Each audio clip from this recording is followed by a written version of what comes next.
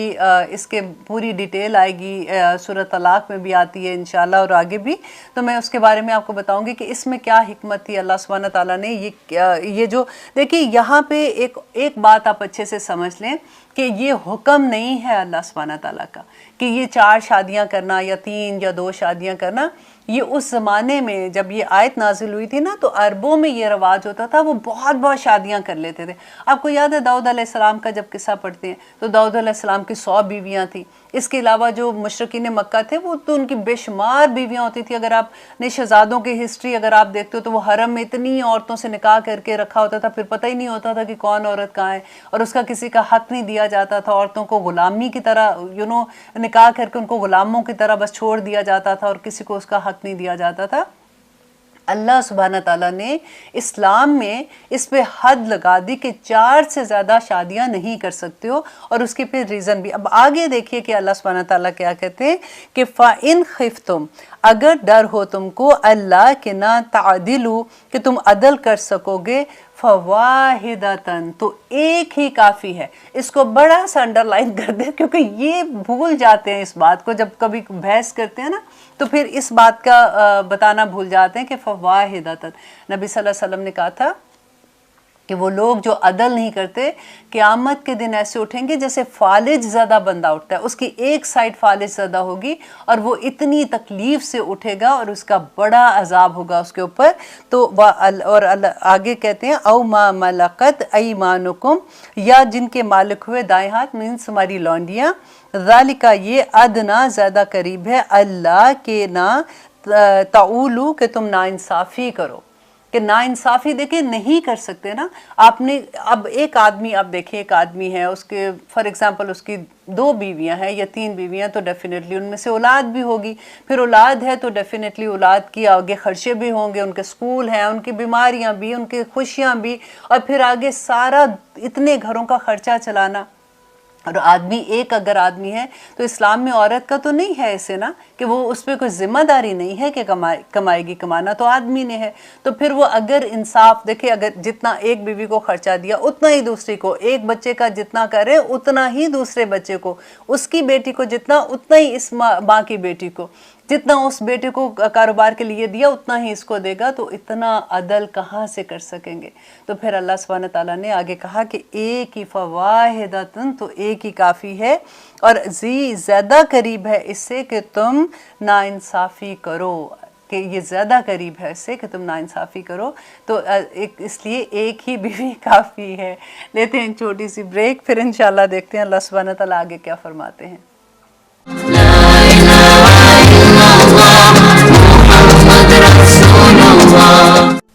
آپ دیکھ رہے ہیں قرآن میری زندگی, الحمدللہ. ہم کر رہے ہیں سورۃ النساء کی آیت نمبر 4. اب دیکھیے اللہ سبحانہ تعالیٰ آگے کیا کہہ رہے ہیں. وَآتُوا النِّسَاءَ, اور دو عورتوں کو, صَدُقَاتِهِنَّ, مہر ان کے, نِحْلَةً, خوش دلی سے. اب دیکھیں یہاں پہ بات ہو رہی ہے مہر کی. مہر نکاح کا لازمی حصہ ہے, اس کے بغیر نکاح نہیں ہوتا. آدمی کو نکاح میں مہر دینا ہوتا ہے. اور اس میں دیکھیں آپ نے سنا ہوگا وہ کہتے ہیں جی شرعی مہر, اس کا کہاں سے یہ بات آئی ہے, کون سی حدیث میں انہوں نے یہ پڑھا ہے؟ کیونکہ نبی صلی اللہ علیہ وسلم نے خود جو مہر دیا تھا وہ 500 درہم ان کو چاندی حق مہر میں دی تھی, جو کہ 187 تولہ بنتی ہے. تو یہ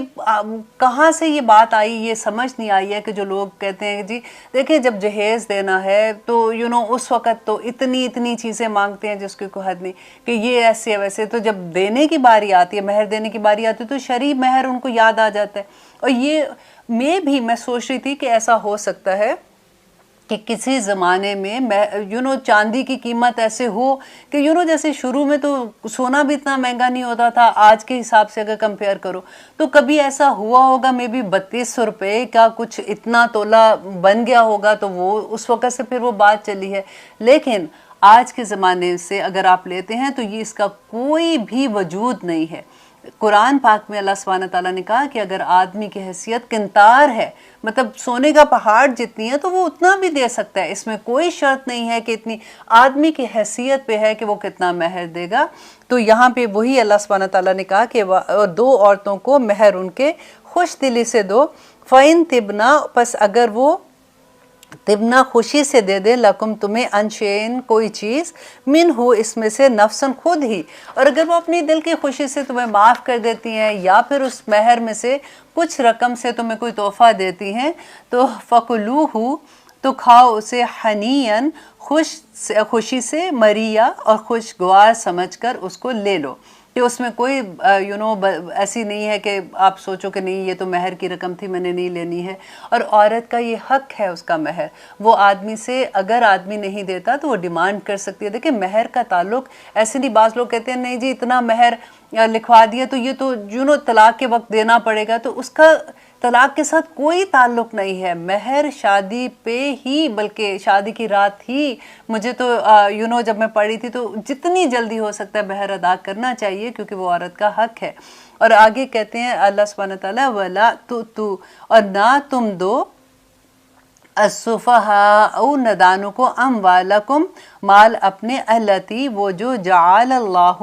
بنایا اللہ نے، لکم تمہارے لیے، قیامن زندگی گزارنے کا ذریعہ، ورزقوہم تو رزق دو انہیں، فیہا اس میں، وکسوہم تو پہناؤ انہیں، وقولو اور کہو، لہم ان سے، قولا معروفا اور ان سے بات کرو بھلی۔ اب یہاں پہ دیکھیے کہ سیکنڈ چیز جو اللہ سبحانہ تعالیٰ پھر سے واپس یتیم کے بارے میں بات کر رہے ہیں، کہ یتیم جو ہیں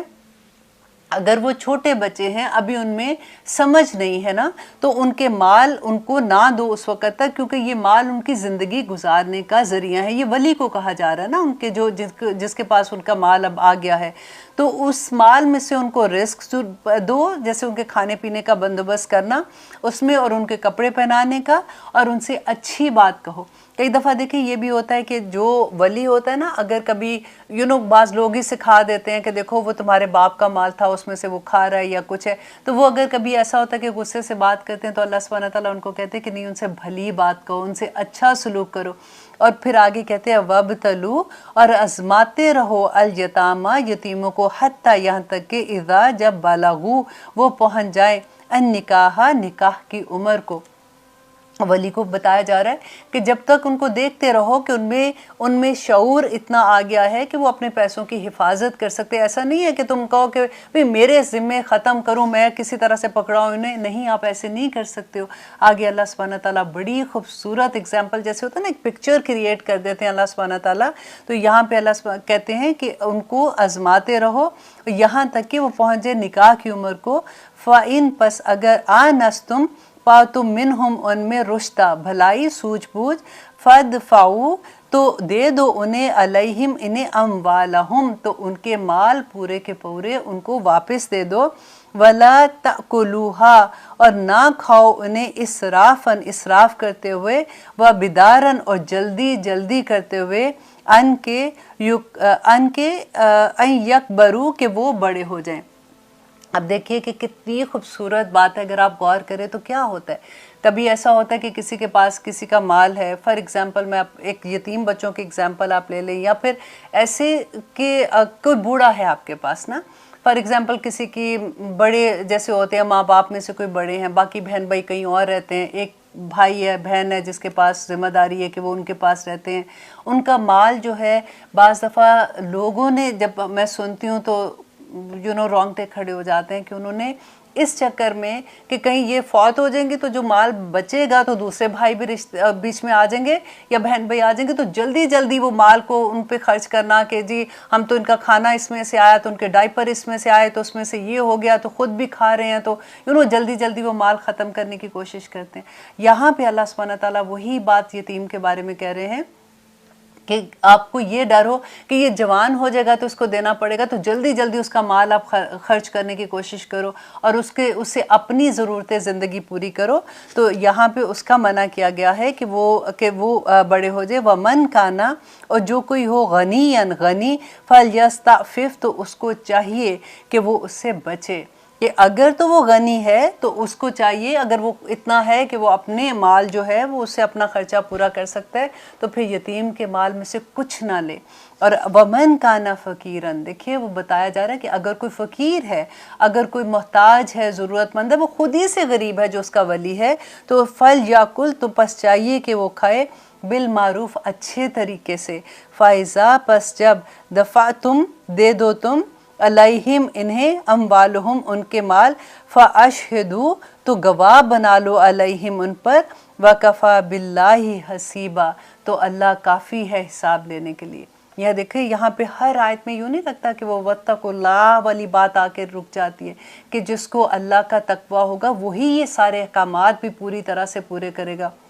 یہاں پہ اللہ سبحانہ تعالیٰ کہتے ہیں کہ اگر غنی ہے تو وہ اس کے مال میں سے کچھ نہ لے، لیکن اگر کوئی غریب ہے، خود ہی سے اس کے حالات ایسے ہیں، تو پھر وہ اس کی کفالت کرنے کے لیے بھی کہ چلو میں اس کی حفاظت کر رہا ہوں، یا اس کے مال کو میں نے انویسٹ کیا ہوا ہے تو اس میں سے اگر وہ لے کے اپنا بھی تھوڑا بہت خرچہ چلا لیتا ہے تو وہ یہ کر سکتا ہے۔ لیکن پھر اللہ سبحانہ تعالیٰ کہہ رہے ہیں کہ حساب تو اللہ نے لینا ہے، اگر تم اس میں زیادتی کرو گے تو اللہ پوچھ لے گا قیامت کے دن۔ اور پھر آگے اللہ سبحانہ تعالیٰ کہتے ہیں لِلرِّجَالِ، اور اب یہاں پہ وراثت کے قانون کے بارے میں آ رہا ہے کہ اتنا یہ اگلی جو بھی آیات ہیں یہ اتنی غور سے سننے والی ہیں، کیونکہ اب دیکھیں قرآن میں جہاں پہ بار بار مال کا ذکر آتا ہے نا، تو جب وراثت تقسیم ہونے کی باری آتی ہے تو پورا لگتا ہے کہ اللہ سبحانہ تعالیٰ نے اسی لیے مال کو فتنہ کہا ہے کہ جب مال تقسیم کی باری آتی ہے تو جو ولی ہوتا ہے وہ کس کس قسم کی زیادتیاں کرتے ہیں، وہ کیسے مال کو تقسیم کرنے میں غلط کام کر جاتے ہیں۔ تو اس آیات سے انشاءاللہ ہمیں یہ تو ضرور احساس ہو جائے گا کہ جب کبھی اللہ نہ کرے، جب بھی یہ تو زندگی کا ہے، زندگی موت ہے، کسی کی ڈیتھ ہوتی ہے تو آپ کو اس بات کا پتہ ہو کہ اس کی ڈویژن کیسے ہونی ہے، اور اگر کچھ غلط ہو رہا ہے تو اس کے لیے کتنا بڑا گناہ ہے، کیونکہ یہ فرض ہے۔ دیکھیے تقسیم جو ہے نا مال کی وراثت کے احکامات یہ فرض ہیں، جیسے نماز فرض ہے نا، آپ ایسے تو نہیں کر سکتے کہ نماز آج میرا دل نہیں چاہ رہا تو چلو آج میں 4 کے بجائے 2 فرض پڑھ لیتی ہوں، یا آج میرا دل نہیں چاہ رہا میں نے تو بس کھڑے ہو کے نہیں، میں بیٹھ کے جیسے بھی پڑھ رہی ہوں تو میں نے آج سجدے میں نہیں جانا، نہیں کر سکتے نا۔ اسی طرح سے یہ جو وراثت کے احکامات ہیں نا یہ بھی فرض ہیں، ان کو جب اس کی اہمیت سمجھیں گے، اسی لیے وَاتَّقُوا اللَّهَ اللہ نے بار بار کہا تھا کہ جب ہم اس کی اہمیت سمجھ جائیں گے تو پھر ہمیں اتنا ڈر لگے گا، کیونکہ جیسے ان آیات کی سمجھ آتی ہے نا تو پھر فوراً دماغ میں آتا ہے کہ یا اللہ جب میری دادی فوت ہوئی تھی تو کیا ہوا تھا، جب میرے نانا فوت ہوئے تھے کیا ہوا تھا، جب میری امی فار ایگزامپل میری امی کی ڈیتھ ہوئی تھی، تو ہم وہ سارے سینیریوز آنکھوں کے آگے لاتے ہیں، پھر اللہ سے معافی مانگتے ہیں کہ یا اللہ ہمیں تو اتنی ڈیٹیل نہیں پتہ تھی، ہمیں معاف کرنا۔ اور دیکھیں یہ ہر مسلمان کو پتہ ہونا چاہیے، کیونکہ یہ ہمارے قرآن میں ہے، اللہ سبحانہ تعالیٰ نے بلیک اینڈ وائٹ ساری چیزوں کو بتا دیا ہوا ہے۔ اب یہ جو وراثت کا قانون ہے نا یہ بہت وسیع اس کا علم ہے، اور جتنا بھی ابھی جتنا ہمیں سمجھ آتی ہے قرآن سے اتنا تو ہم لیں گے، لیکن اگر اس سے زیادہ کسی کو کوئی بات پوچھنی ہوتی ہے تو پھر جو اس میں جنہوں نے زیادہ پڑھا ہوا ہے، سمجھا ہوا ہے، وہ پھر آپ ان سے بھی پوچھ سکتے ہیں۔ الحمدللہ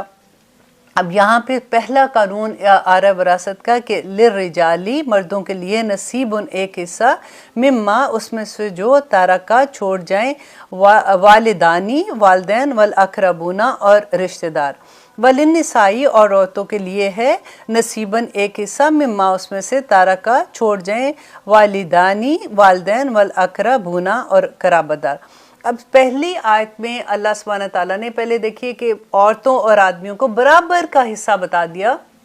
اس سے پہلے کیا ہوتا تھا کہ مشرکین مکہ میں اہل عرب میں یہ رواج ہوتا تھا کہ عورتوں کا کوئی حصہ نہیں ہوتا تھا، تو اس وجہ سے اسلام میں یہ پہلی دفعہ یہ ہوا کہ اللہ سبحانہ تعالیٰ نے بتایا کہ جیسے آدمیوں کا حصہ ہے ویسے ہی عورتوں کا بھی حصہ ہے اس میں، اور پھر اس کی ڈویژن کیسے ہوگی وہ اتنی خوبصورت ہے۔ دیکھیں جب آپ کو انڈرسٹینڈنگ ہو جاتی ہے نا اس چیز کی کہ کیوں آدمیوں کا اتنا حصہ تھا، اور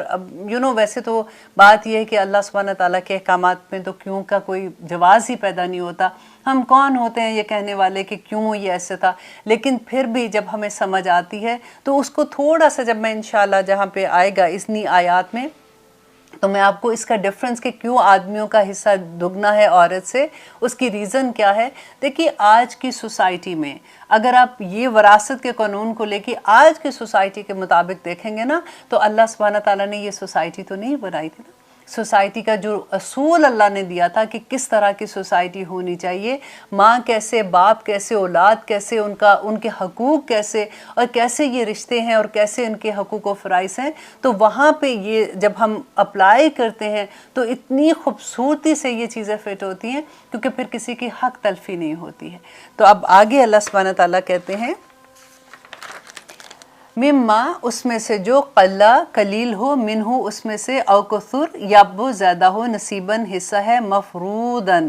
فرض کیا ہوا، اللہ کی طرف سے مقرر کیا ہوا فرض کیا ہوا یہ حصہ ہے جو عورتوں کو، بے شک وہ تھوڑا ہے. کہتے ہیں کہ یہ جو